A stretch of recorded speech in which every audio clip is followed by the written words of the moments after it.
Last week we held an AMA and people asked me lots of questions and really interesting questions.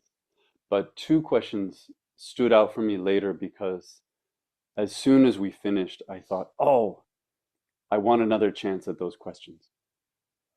And they were of a very similar nature. One was, are you an atheist? And the second was, do you believe in reincarnation? And I think I kind of fumbled the ball with the atheist question. And then when I got to the reincarnation question, I thought, no, no, no, no. I need more time. But it's not because there's this really complicated answer. It's not because it's not because those two things are so complicated, even though we could talk about the idea of higher beings for a long time and what that would mean. And we could certainly talk about reincarnation for a long time because this tradition, this larger Buddhist tradition, has so much invested in that idea that there's a kind of mechanism to the universe.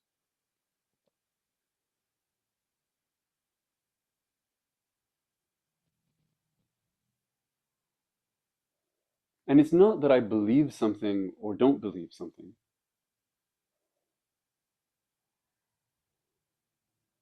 It's that with both of these questions, which really to me speak to the same thing,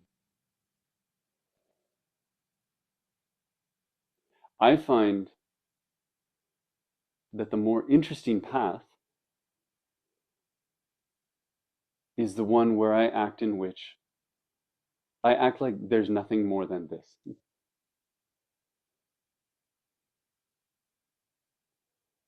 There's a kind of thing that happens in my mind. If I imagine the idea that there is an all seeing, all knowing, all powerful being, which by the way can be a very beautiful catalyst for a lot of beautiful things. But when I go to that thought, there's at least a little part of me that thinks, okay, I should form a relationship with that being. And and if I follow that thought a little bit more, I think it should be a relationship that is pleasing to the being. I should I should be on this being's good side.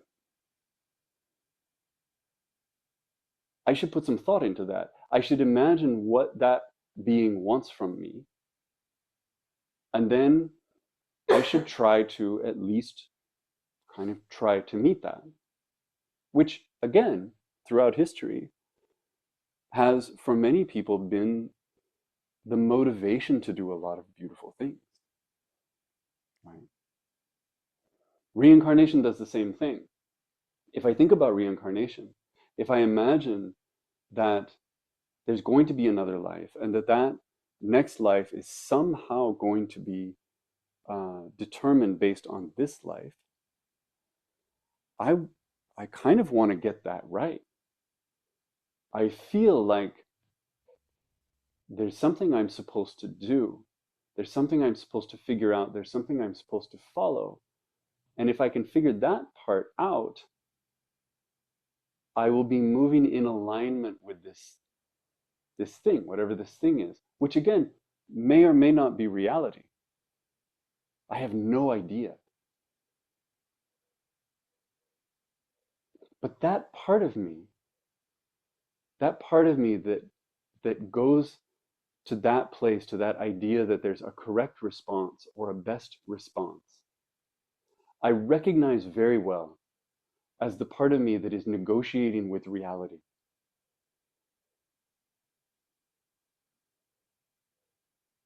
And when we negotiate with reality, we do that because we have a kind of hope that if I say or do or think or believe the right thing, I will get something.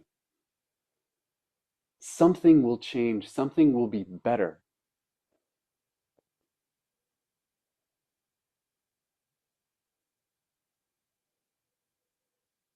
But in this tradition,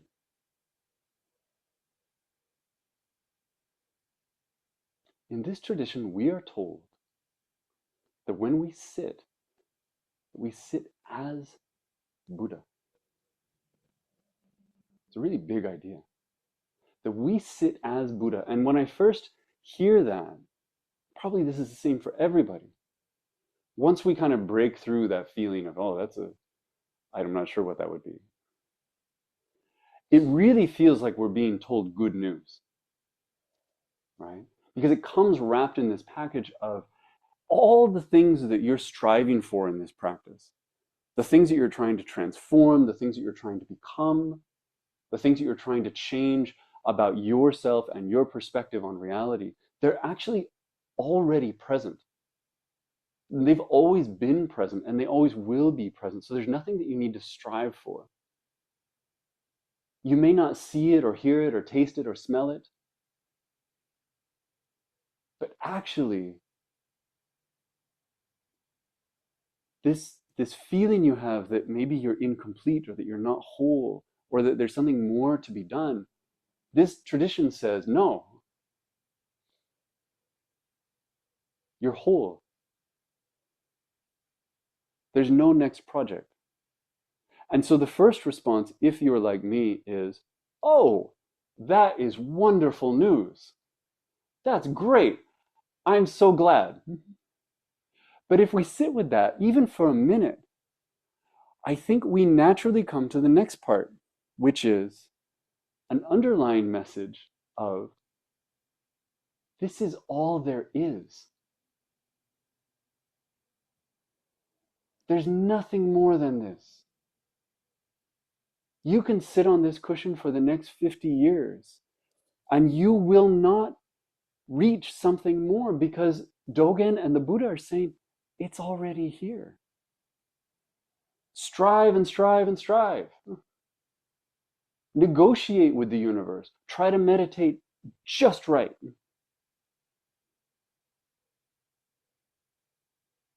You're reaching for something that's right in front of you and has always been right in front of you and that you actually can't push away.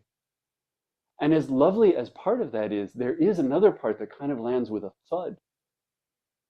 Oh, now what?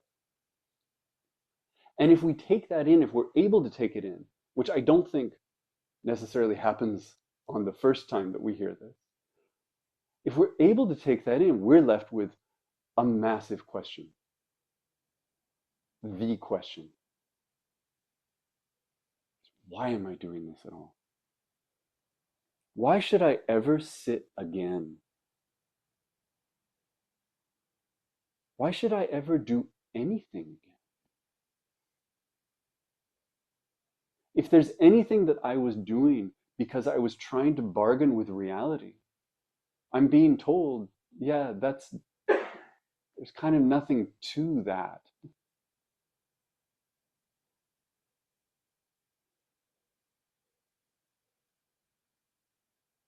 And I think a lot of people, and this was true in Dogen's time, and this was, a real challenge for Dogen as well. There is an inclination to say, oh, nothing matters. I guess I'll go home and look at my phone and eat whatever I want and just try to kind of make the rest of this existence pleasurable because I don't know what else to do. And that response makes sense to me. But there's another response that I suspect many people in this room have felt to some degree, which is, oh, but I kind of want to stay anyway.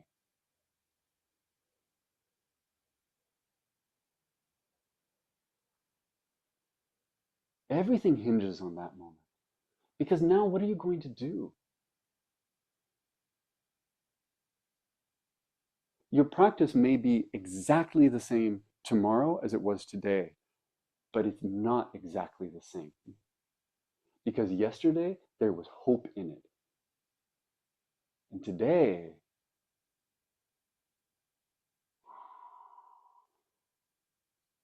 it's something else.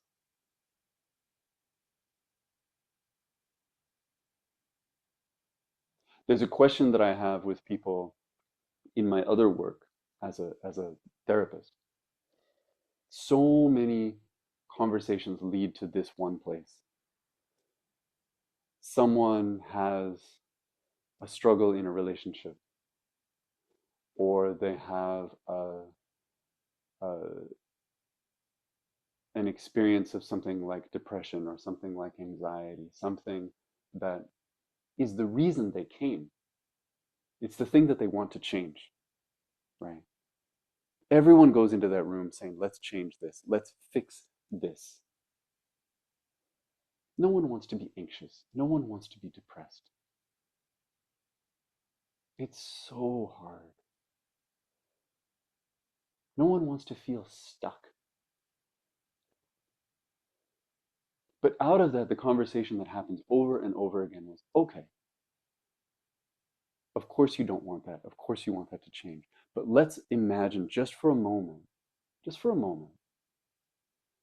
that it never will change, that it will never get better, and that the thing you're feeling right now that you want so desperately to push away is something that you will feel for the rest of your life.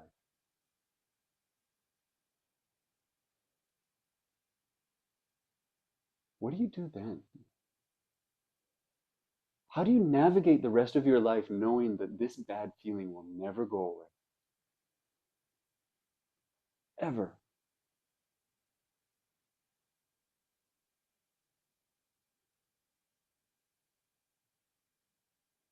When I ask people that question, often the first step is for them to say, basically, I reject that. I don't even want to entertain that. Why are we even talking about that? What am I paying you for? I'll say, it's just a thought exercise. And so we come back to the thought exercise and we say, okay, what if this never, ever, ever will go away? And I know that, and I know it in a way where I don't have to question it for whatever reason, because the me from the future comes back and says, guess what? Right? And I believe that. Whatever it is that makes it so reliable.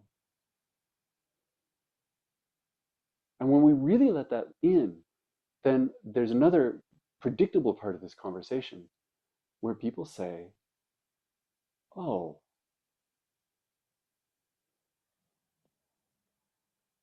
there's a little part of that that feels like relief. Because this thing that I'm fighting all the time, this thing that I am so desperately trying to change all the time, I've just been told I don't have to.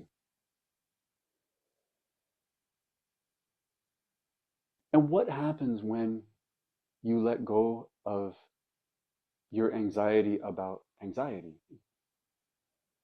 Well, now there's less. In my own life, I do this because for the last 30 years, I've sometimes had back problems. My back will go out. I'll wake up one day for no discernible reason, and I feel so stiff that I can barely walk. And I'll kind of make my way to the bathroom, holding the walls. And I sit down and I take 5 minutes to put my pants on. And I go through all this stuff in my head about either these are the things that I'm going to do to fix it. And so I'm locating the Advil in the kitchen, and I'm thinking about I have a back brace that I used to wear a lot, and maybe I can find something hot to put on my back, and or maybe I could take a hot shower, all these things that I can do. Part of me is doing that, and the other part of me is letting go of other things and saying, oh, maybe maybe I don't work today. Maybe because this is exceptional. I can't move forward this way. I need to just make space for this. And I'm going to do that with a trust that if I do, it will go away. And then I can finally go back to normal. And all of this is going on in my head. And I'm so predictable. If you could listen to the soundtrack of my mind, you would hear this over and over again. I wake up, my back hurts, same conversation. And then, because I'm a slow learner, I'll ask myself this same question. I'm sitting on the edge of my bed, and maybe I've just finally got my pants on and my socks on, and I think, okay, but what if I knew that my back was going to feel this way forever, and that there was nothing I could do to make it better today or any day, and that this is my life now? What would I do?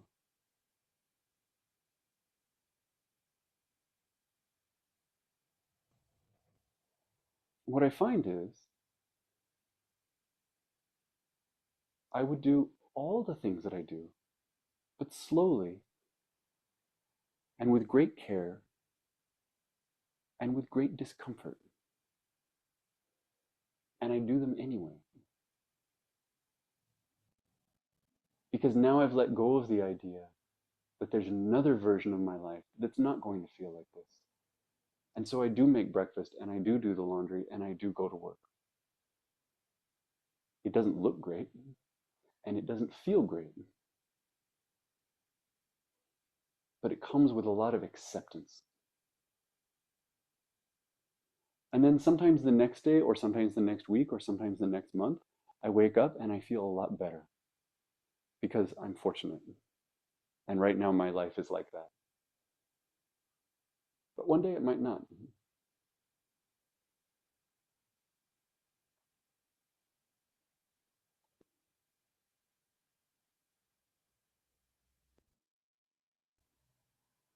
So much of how I understand this practice is as a practice of saying, what if this is it?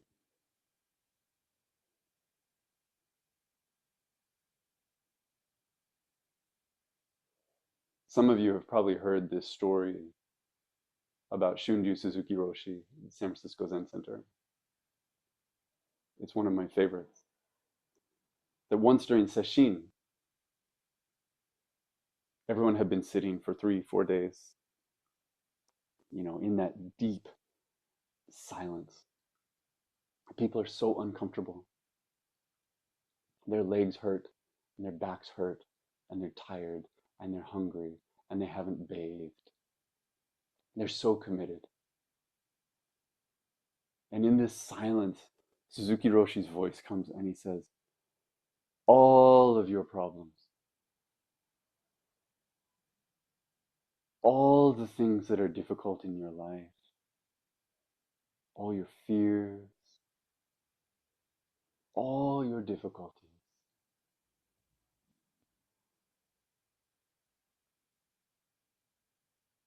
they're going to be with you forever.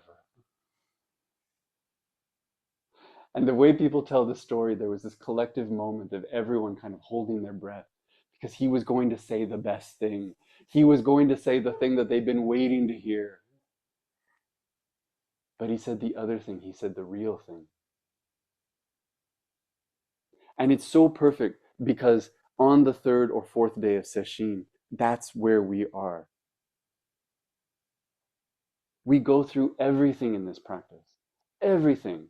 Sesshin is a microcosm of it. You can spend a good 3 days playing games with your mind. That's my experience. I have a catalog of hopes, fantasies, big ideas, right? And when my legs really hurt or I get really tired, I can kind of, flip through them and I can find something to entertain myself.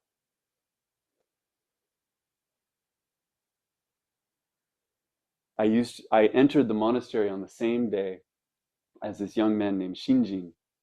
And what he would do, because he found Zazen really tedious, was he had memorized how long it takes to chant certain sutras. So he would just chant them in his mind, knowing after I do 6 of these, I'll hear the bell. Anything to just not be there in that silent thing. But on the third or fourth day, your brain can't do it anymore. I think this is a very common experience. It becomes exhausting. And this thing that you thought was kind of holding you up starts to feel like work. And so you stop trying to amuse yourself. You stop trying to distract yourself from where you are right now.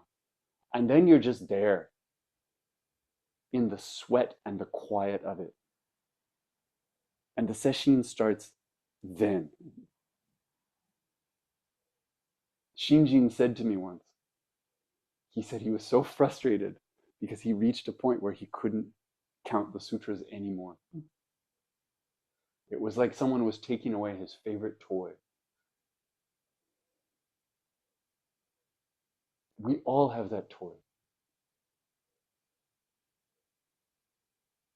We all have something that feels like it gives us a way out of how things are right now in this moment in front of us. Something that helps us believe that in the next moment or just around that corner, there is something else. Something that alleviates what's uncomfortable about what's here.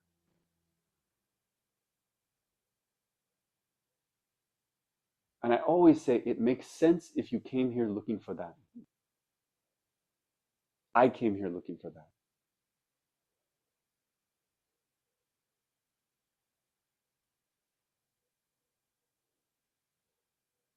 But if you stay long enough, I look out at you and I think I know. You probably haven't found that thing. And you're still here anyway.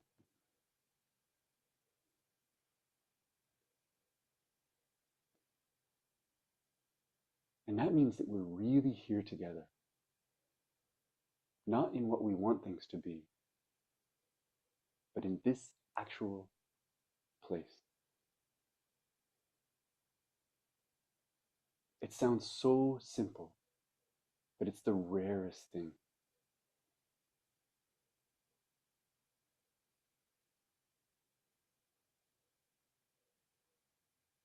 And that's where I'll stop.